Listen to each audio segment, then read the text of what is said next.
Hello दोस्तों, नमस्कार। स्वागत है आपका अपने इस चैनल पर। तो चलिए बिना किसी देरी की हम लोग अगला आज शुरू करते हैं करंट अफेयर में। तो आज का जो पहला क्वेश्चन है, जन्म और मृत्यु रजिस्ट्रीकरण संशोधन अधिनियम 2023 के संबंध में कौन सा तथ्य सही नहीं है। तो इसमें क्या है, इस अधिनियम में 11 अगस्त 2023 को राष्ट्रपति की सहमति प्राप्त हुई। ये पॉइंट सही है। यह अधिनियम जन्म और मृत्यु रजिस्ट्रीकरण अधिनियम 1969 में संशोधन करता है। ये भी सही है। इस विधेयक में जन्म और मृत्यु का राष्ट्रीय और राज्य स्तरीय डेटाबेस तैयार करने का प्रस्ताव है, भी सही है। और अगला जो पॉइंट है, इस विधेयक के अनुसार जन्म पंजीकरण के दौरान माता पिता तथा अभिभावक का आधार नंबर लेना आवश्यक नहीं, ये गलत है। तो आधार लेना आवश्यक है, इसके बारे में हम लोग देखेंगे।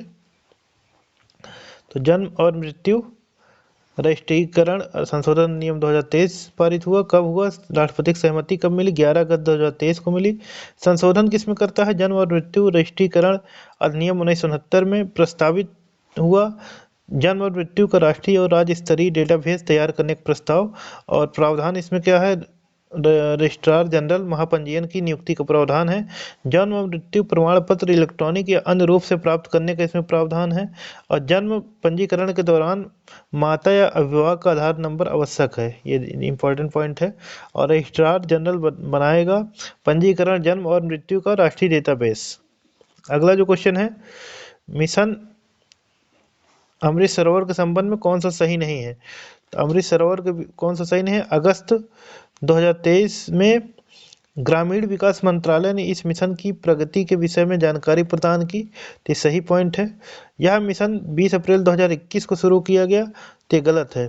ये कब शुरू किया गया, 24 अप्रैल 2022 को हुआ। 24 अप्रैल 2022 को हुआ था ये। और इसके बारे में आगे देखते हैं। दूसरा पॉइंट गलत है। इस मिशन के तहत अगस्त 2023 तक पहचाने गए 1,12,277 अमृत सरोवरों में से 81,425 अमृत सरोवरों का निर्माण कार्य का प्रारंभ किया गया है। ये सही है। इस मिशन के तहत कई राज्यों ने प्रति जिले में 75 अमृत सरोवरों के लक्ष्य प्राप्त करने की दिशा में सराहनीय प्रगति की, ये भी सही है।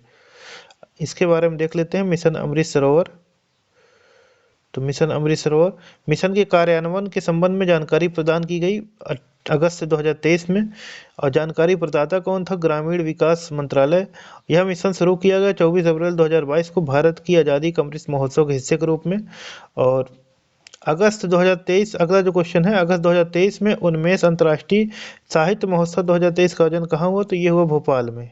तो इसके बारे में देख लेते हैं हम लोग। तो उन्मेष अंतर्राष्ट्रीय साहित्य महोत्सव 2023 आयोजित हुआ। कब हुआ, 3 से 6 अगस्त 2023 के मध्य हुआ। कहाँ हुआ, भोपाल मध्य प्रदेश में हुआ। किसके द्वारा हुआ, संस्कृति मंत्रालय भारत सरकार के द्वारा साहित्य अकादमी और संगीत नाटक अकादमी के सहयोग से। उद्घाटन किया किसने, राष्ट्रपति द्रौपदी मुर्मू ने।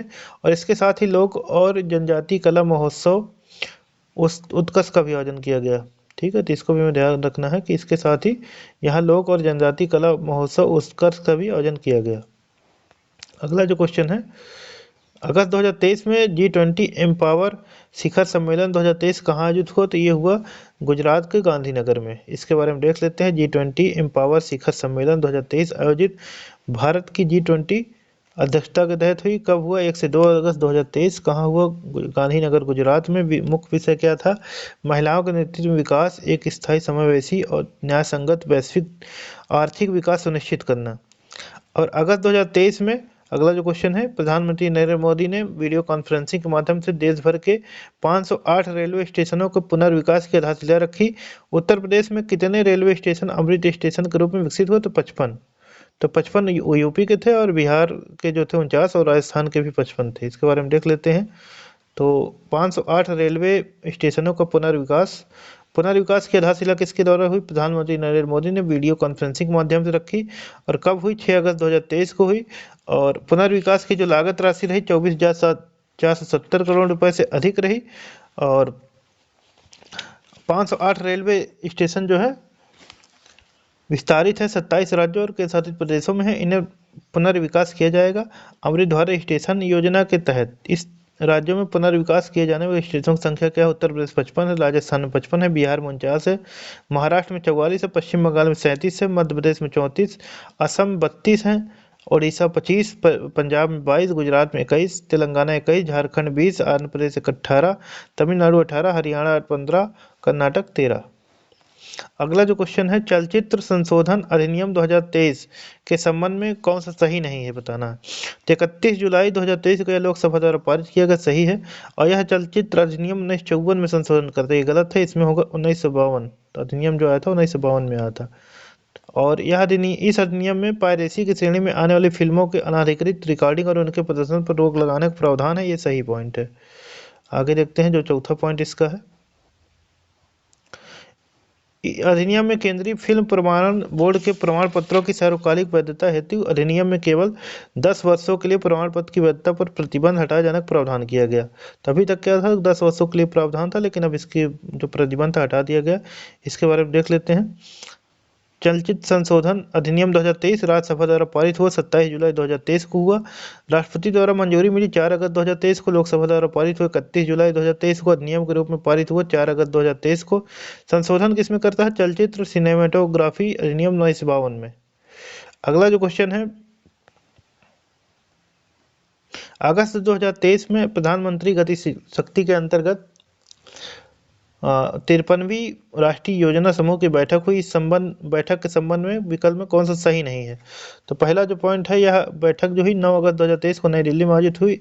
और दूसरा है, इस बैठक की अध्यक्षता लॉजिस्टिक उद्योग संवर्धन और आंतरिक व्यापार विभाग विशेष सचिव सुमिता डाबरा ने किया। और तीसरा जो पॉइंट है, बैठक में 6 परियोजनाओं का मूल्यांकन किया गया, ये भी सही है। और इन 6 परियोजनाओं में से 3 पतन पोत परिवहन एवं जल मार्ग मंत्रालय में, 3 सड़क परिवहन राजमार्ग मंत्रालय संबंधित है, ये गलत है। इसमें 3 रेल मंत्रालय हैं और 3 सड़क परिवहन और राजमार्ग मंत्रालय हैं, 3-3 है। ठीक है, इसके बारे में देखते हैं। तो 53वीं राष्ट्रीय योजना समूह की बैठक हुई 9 अगस्त 2023 को हुई। और आयोजन स्थल कहाँ रहा, नई दिल्ली में रहा। और यह बैठक हुई प्रधानमंत्री गति शक्ति के अंतर्गत। बैठक की अध्यक्षता किसने किया, लॉजिस्टिक उद्योग संवर्धन और आंतरिक व्यापार विभाग की विशेष सचिव जो है सुमिता डाबरा ने। और इस बैठक में जो मूल्यांकन किया गया, 6 परियोजनाओं का मूल्यांकन किया गया। 6 परियोजना कौन कौन सी हैं, 3 रेल परियोजना मंत्रालय की और 3 सड़क परिवहन राजमार्ग मंत्रालय की, कुल मिलाकर 6 परियोजनाएं हैं। इन 6 परियोजनाओं की कुल लागत है 28,875.16 करोड़ रुपए है। अगला जो क्वेश्चन है, अगस्त 2023 में असम मंत्रिमंडल द्वारा राज्य में 4 नए जिलों और 81 उपजिलों को गठन को मंजूरी प्रदान की गई है। गठित किए जाने वाले 4 नए जिलों में विकल्प में कौन सा जिला शामिल नहीं है। तो इसमें क्या है, होजाई है असम का, विश्वनाथ है, बजाली है, कार्बी आंगलोंग नहीं है, ये कार्बी आंगलोंग नहीं है। इसमें क्या होगा, तामुलपुर है। क्या नाम है, तामुलपुर, तामुलपुर है। आगे देखते हैं इसके बारे में। तो असम के में 4 नए जो राज्य हैं, तो 25 अगस्त 2023 को इसकी मंजूरी मिली। मंजूरी प्रदाता कौन है, असम मंत्रिमंडल है। यह मंजूरी दी गई है राज्य में परिसीमन की प्रक्रिया पूरी होने के बाद मंत्रिमंडल की 100वीं बैठक में। उद्देश्य क्या है इसका, प्रशासनिक दक्षताओं में सुधार करना। गठित किए जो 4 राज्य होंगे वो होजाई है, विश्वनाथ है, तामुलपुर है और बजाली है। नए जिलों के निर्माण के बाद कुल कितने जिले होंगे, अब 300 अब होंगे कितने, 35 जिले हो जाएंगे। अगला जो क्वेश्चन है, संत शिरोमणि गुरुदेव श्री रविदास जी के स्मारक के संबंध में कौन सा सही नहीं है। 12 अगस्त 2023 को प्रधानमंत्री नरेंद्र मोदी ने इस स्मारक की आधारशिला सागर मध्य प्रदेश में रखी। और इस स्मारक में 15,000 गांवों एवं 200 नदियों की मिट्टी का उपयोग किया जाएगा। तो ये गलत पॉइंट है। ये क्या है, गलत पॉइंट है। इसमें क्या है, 20,000 से अधिक गांव है, 300 नदियों की मिट्टी है। तो यानी 20,000 ये है और ये 300 नदियां हैं, इसकी जगह पर होगा। तीसरा पॉइंट है, इस स्मारक का निर्माण 11.25 एकड़ से अधिक क्षेत्र में किया जाएगा, सही है। इस स्मारक की जो निर्माण लागत राशि है 100 करोड़ रुपए है, तो ये भी सही है। तो भी गलत था उसमें। तो इसके बारे में देख लेते हैं। प्रधानमंत्री द्वारा सागर मध्य प्रदेश में विभिन्न परियोजनाओं का शिलान्यास और राष्ट्र को समर्पित किया गया, कब हुआ, 12 अगस्त 2023 को आधारशिला रखी गई संत शिरोमणि गुरुदेव श्री रविदास जी के स्मारक की।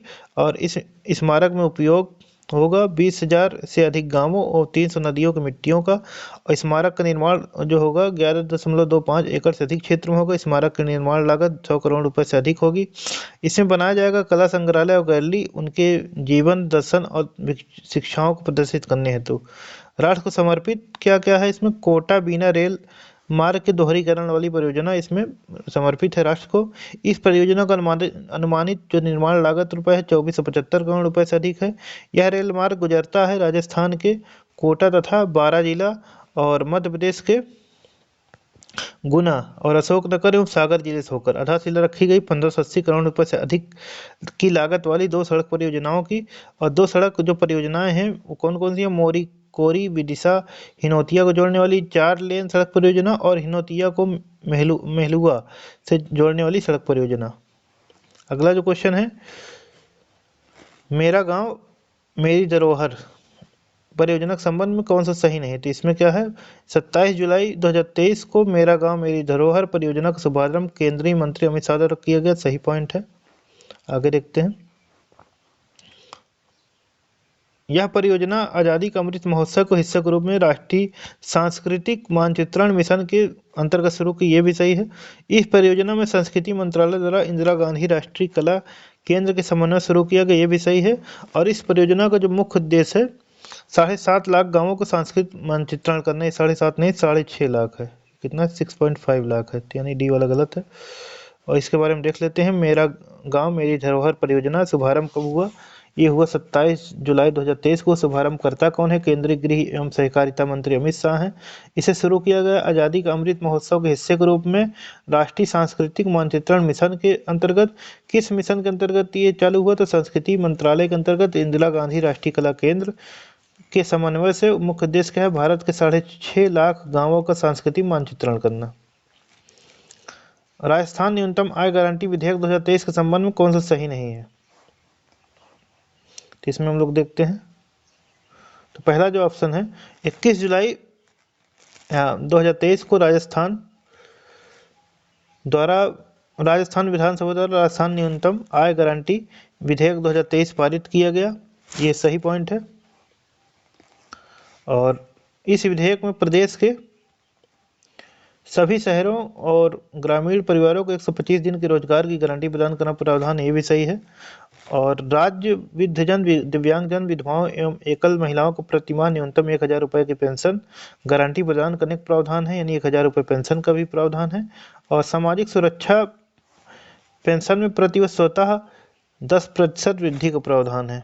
ये इसमें क्या होगा? 15% स्वतः खुद से, यानी हर साल वृद्धि भी होगी इसमें 1000 रुपये में। इसके बारे में देख लेते हैं। तो राजस्थान न्यूनतम आय गारंटी विधेयक 2023 पारित हुआ राजस्थान विधानसभा द्वारा। कब हुआ? 21 जुलाई 2023 को हुआ। विधेयक में जो मुख्य प्रावधान है प्रदेश के सभी शहरी और ग्रामीण परिवारों को 125 दिन के रोजगार गारंटी देना और सामाजिक सुरक्षा पेंशन योजनाओं के तहत वृद्धजन दिव्यांगजन विधवाओं एवं एकल महिलाओं को प्रतिमाह न्यूनतम 1000 रुपये पेंशन गारंटी दी जाएगी। और सामाजिक सुरक्षा पेंशन में प्रतिवर्ष स्वतः 15%, यानी जुलाई में 5% और जनवरी में 10% की 10 से अपने आप यानी ऑटोमेटिक वृद्धि हो जाएगी। विशेष की बात करें तो कानून बनाकर इस तरह की सामाजिक सुरक्षा गारंटी देने वाला राजस्थान देश का पहला राज्य है। तो कानून बनाया है राजस्थान इस परियोजनाओं सामाजिक योजनाओं को चलाने के लिए। अगला जो क्वेश्चन है, प्रधानमंत्री नरेंद्र मोदी की फ्रांस की आधिकारिक यात्रा से संबंधित निम्न कथनों पर विचार कीजिए। वह 13 से 14 जुलाई 2023 के मध्य फ्रांस की आधिकारिक यात्रा पर है। ये सही पॉइंट है। और दूसरा जो पॉइंट है, उनकी यह यात्रा भारत फ्रांस रणनीतिक भागीदारी की स्थापना के 20वीं वर्षगांठ पे अवसर पर हुई थी। गलत है, 25वीं वर्षगांठ पे। तीसरा जो पॉइंट है, इस यात्रा के दौरान प्रधानमंत्री नरेंद्र मोदी को फ्रांस के सर्वोच्च सम्मान grand cross of the legion of honour सम्मानित किया गया। इस पॉइंट सही है, यानी इसका जो होगा 1 और 3 सही है। तो इसके बारे में देख लेते हैं। प्रधानमंत्री नरेंद्र मोदी को फ्रांस की आधिकारिक यात्रा के प्रमुख तथ्य क्या है? कब हुई? 13 से 14 जुलाई 2023 के मध्य। किसके निमंत्रण पर हुई? फ्रांस के राष्ट्रपति इमैनुअल मैक्रों के निमंत्रण पर। किस अवसर पर? भारत फ्रांस रणनीतिक भागीदारी की स्थापना की 25वीं वर्षगांठ के अवसर पर प्रधानमंत्री की 6ठी फ्रांस यात्रा है। और विशेष तथ्य की बात करें तो वर्ष 1998 में भारत और फ्रांस ने अपने राजनयिक संबंधों को उन्नत कर उसे रणनीतिक भागीदारी का दर्जा प्रदान किया। और गौरतलब है कि दोनों देशों के बीच राजनयिक संबंधों की स्थापना जो हुई थी 1947 में हुई थी। और 13 जुलाई 2023 को भारतीय प्रधानमंत्री एवं फ्रांस के प्रधानमंत्री के मध्य द्विपक्षीय बैठक आयोजित हुई। इस यात्रा के दौरान प्रधानमंत्री नरेंद्र मोदी को पेरिस स्थित एलिसी पैलेस में फ्रांस का सर्वोच्च सम्मान grand cross of the legion of honour से सम्मानित किया गया। इस यात्रा के दौरान प्रधानमंत्री नरेंद्र मोदी ने 14 जुलाई 2023 को फ्रांस के राष्ट्रीय दिवस बैस्टिल दिवस के अवसर पर पेरिस में आयोजित समारोह में मुख्य अतिथि के रूप में प्रतिभाग किया। गौरतलब है कि प्रतिवर्ष 14 जुलाई को बैस्टिल पर हुए हमले के वर्षगांठ को ही फ्रांस के राष्ट्रीय दिवस के रूप में मनाया जाता है। अब हम लोग देखेंगे उल्लास मोबाइल एप्लीकेशन का संबंध जो है शिक्षा से है, तो ये सही है। इस योजना का उद्घाटन राष्ट्रीय शिक्षा नीति 2020 की तीसरी वर्षगांठ पर किया गया। दोनों पॉइंट इसमें सही है। आगे देखते हैं। उल्लास का जो पूरा नाम है वो है understanding life long learning for all in society है, ये भी सही है। और एप्लीकेशन का नाम उल्लास नव भारत साक्षरता कार्यक्रम है। तो इन चारों पॉइंट इसके सही हैं, ये वाला सही होगा। उल्लास के बारे में देखते हैं तो जुलाई 2023 में प्रधानमंत्री नरेंद्र मोदी की उपस्थिति में अखिल भारतीय शिक्षा समागम 2023 के दौरान भारत मंडपम प्रगति मैदान नई दिल्ली में उल्लास नव भारत साक्षरता कार्यक्रम का उद्घाटन हुआ। केंद्रीय मंत्री धर्मेंद्र प्रधान द्वारा प्रारंभ इस योजना का उद्देश्य एक व्यापक शिक्षण पारिस्थितिकी तंत्र बनाकर भारत में शिक्षा और साक्षरता में क्रांति लाना। उल्लास मोबाइल एप्लीकेशन के बारे में जानेंगे तो इसका जो फुल फॉर्म है understanding life long learning for all in society है। और स्लोगन क्या है, जन साक्षर है, बुनियादी साक्षरता तक सार्वभौमिक पहुंच को बढ़ावा देना। प्रौद्योगिकी का उपयोग करने में उल्लास मोबाइल एप्लीकेशन महत्वपूर्ण है। एप्लीकेशन एंड्रॉयड और iOS दोनों प्लेटफॉर्म पर उपलब्ध हैं। और उल्लास राष्ट्रीय शिक्षा नीति 2020 की तीसरी वर्षगांठ पर लॉन्च किया गया और शिक्षार्थियों को अलग अलग शैक्षिक संस्थानों को जोड़ने के लिए एक डिजिटल गेटवे के रूप में कार्य करेगा।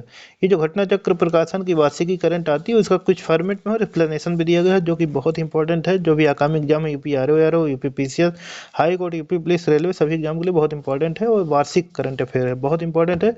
और ये आज हमारा जो राष्ट्रीय परिदृश्य खत्म हो जाएगा, हम लोग वैज्ञानिक परिदृश्य अब करेंगे। कल से नया वीडियो जो आएगा वैज्ञानिक परिदृश्य में रहेगा और सारे इंपॉर्टेंट क्वेश्चन इसमें कवर किए गए हैं। तो चलिए अगला क्वेश्चन देखते हैं।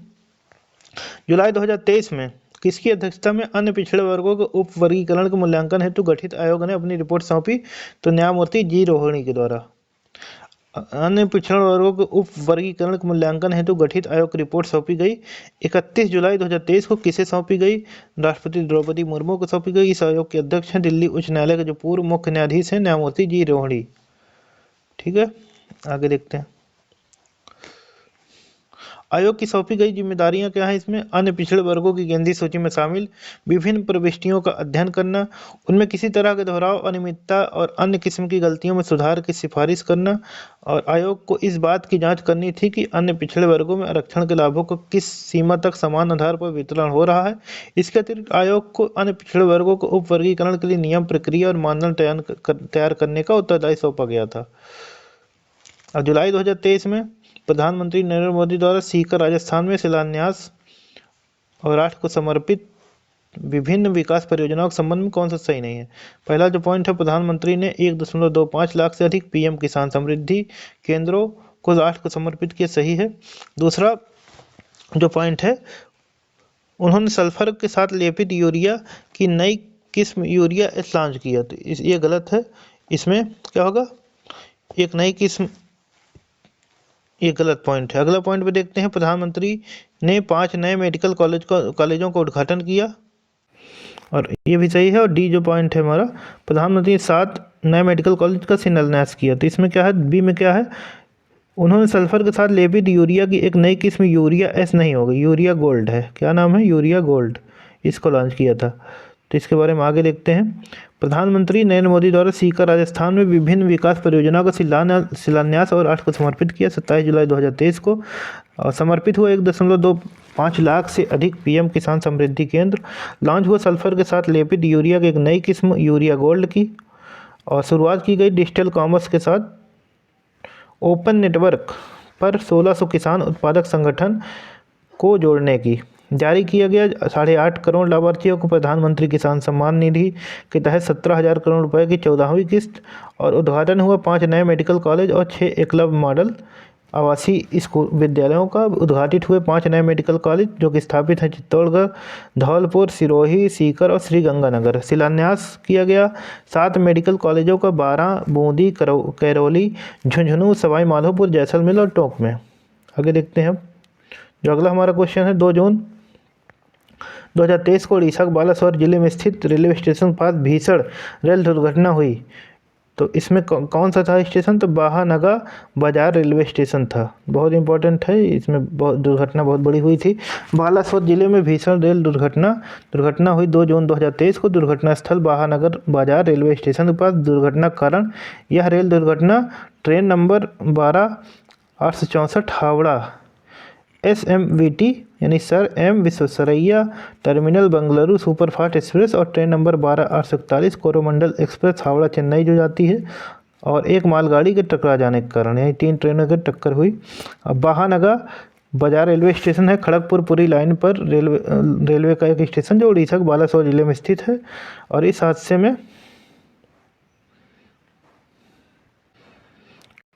में 290 से अधिक लोगों की मौत हो गई और 1100 से अधिक लोग घायल हुए। रेल मंत्री द्वारा इस हादसे की इलेक्ट्रॉनिक इंटरलॉकिंग सिस्टम में आई गड़बड़ी को जिम्मेदार बताया। अन्य हमने पूरा इसमें कंप्लीट कर लिया है। राष्ट्रीय परिदृश्य हमारा जितना क्वेश्चन था, काफ़ी क्वेश्चन इसमें है। तो अब इसमें जो क्वेश्चन आंसर फॉर्मेट में इसमें दिया गया वही क्वेश्चन है जो हम लोग पढ़ चुके हैं। जनवरी 2024 में केंद्र सरकार ने बहुभाषी शिक्षा के लिए किस ऐप को लॉन्च किया? तो अनुवादिनी ऐप को। अगला जो है 31 जनवरी 2024 को शुरू किया गया कोयला खान भविष्य निधि संगठन CMPFO का वेब पोर्टल CCAS किसके द्वारा विकसित और डिजाइन किया गया? तो CDAC जो कि पुणे में है।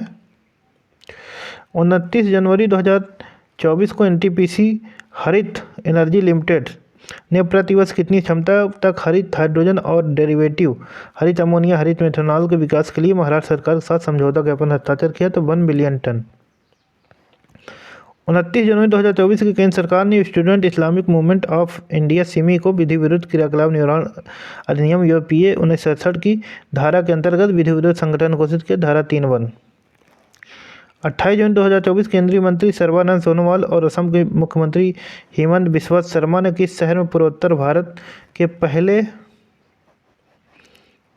100 बिस्तरों वाले योग और प्राकृतिक चिकित्सा अस्पताल और केंद्रीय योग और प्राकृतिक चिकित्सा अनुसंधान संस्थान का आधारशिला रखी? डिब्रूगढ़ जो कि असम में है। अगला जो क्वेश्चन है 17 जनवरी 2024 केंद्रीय मंत्री ज्योतिरादित्य सिंधिया ने अयोध्या को बेंगलुरु और कोलकाता से जोड़ने वाली पहली उड़ान को हरी झंडी दिखाकर रवाना किया। उड़ान सेवा जो थी किस एयरलाइन द्वारा संचालित है? Air India express. जनवरी 2024 में भारत टेलीकॉम 2024 एक विशेष अंतर्राष्ट्रीय व्यवसाय एक्सपो कहाँ आयोजित हुआ? तो ये नई दिल्ली में हुआ। 7 जनवरी 2024 को भारत और सऊदी अरब के मध्य द्विपक्षीय हज समझौता 2024 हस्ताक्षरित हुआ। इस समझौते के तहत भारत से हज 2024 के लिए कुल कितने हज यात्रियों कोटा को अंतिम रूप दिया गया? तो ये है 1,75,025। अगला है 3 जनवरी 2024 को भारतीय राष्ट्रीय जलमार्ग प्राधिकरण ने हरित आवरण सूचकांक के विकास और रिपोर्ट हेतु किसके साथ समझौता पर ज्ञापन पर हस्ताक्षर किया? तो राष्ट्रीय सुदूर संवेदन केंद्र।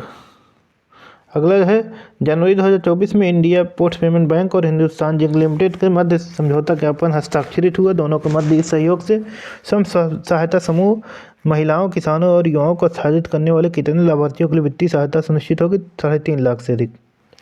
29 दिसंबर 2023 में को किसने देश भर में लकड़ी, बांस और अन्य वन उपज की निर्बाध आवाजाही हेतु national transit pass system one nation one pass शुभारंभ किया? भूपेंद्र यादव। 27 दिसंबर 2023 को केंद्रीय मंत्रिमंडल को प्रसार भारती और रेडियो टेलीविजन मलेशिया के मध्य 7 नवंबर 2023 को हस्ताक्षरित समझौता ज्ञापन हस्ताक्षर कराया गया। इस समझौता ज्ञापन के बाद प्रसार भारती द्वारा विभिन्न देशों के साथ हुए समझौता ज्ञापनों की संख्या कितनी हो गई? 46 हो गई। अब दिसंबर 2023 में किसकी अध्यक्षता में संसद सुरक्षा उल्लंघन घटना की जांच हेतु समिति गठित हुई? तो अनीश दयाल सिंह। नवंबर 2023 में इसरो के वरिष्ठ वैज्ञानिक डॉक्टर VR ललित थम्बिका को किस देश के सर्वोच्च नागरिक सम्मान लीजन डी ऑनर से सम्मानित किया गया? फ्रांस।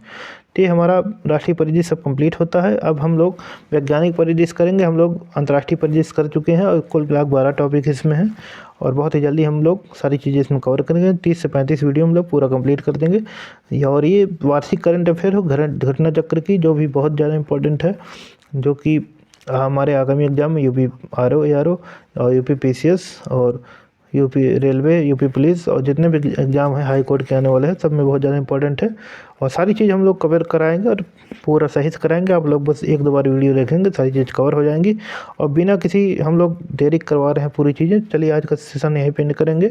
अगर वीडियो अच्छा लगे तो आप लोग सब्सक्राइब जरूर किया करें, बेल आइकन दबा लिया करें ताकि वीडियो मिले तो आपको अपडेट मिले, और लाइक करें, शेयर करें, सब्सक्राइब करें। तब तक के लिए धन्यवाद।